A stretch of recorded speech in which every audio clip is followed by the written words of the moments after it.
Flickers in the Dark Episode 25, an encore of terror. 4 days ago, I agreed to babysit an abandoned theater for a month. It had been abandoned in the early 1900s after a fatal fire accident. The caretaker, Mr. Josiah, had a family emergency and needed someone to keep an eye on the place.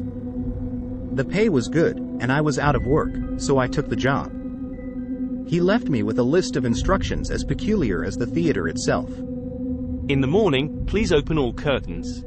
If any curtain refuses to open, leave it and proceed to the next one. The old stage lights turn on at 5 p.m. Do not try to switch them off.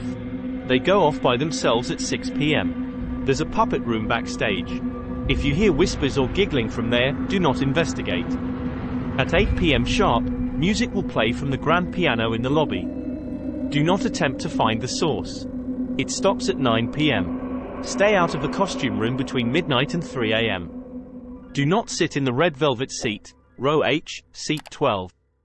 Lastly, if you see any scarecrows around the theater, leave immediately and do not return till daylight.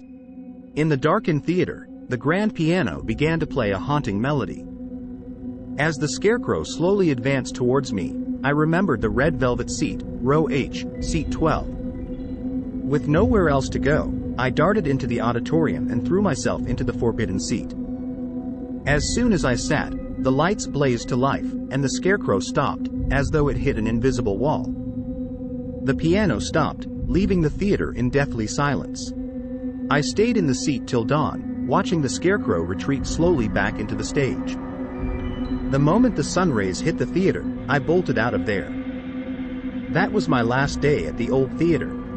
Now, as I narrate this horrifying encounter, I can't help but wonder what if I hadn't sat in the forbidden seat. Would I have met the same fiery fate as those who perished a century ago?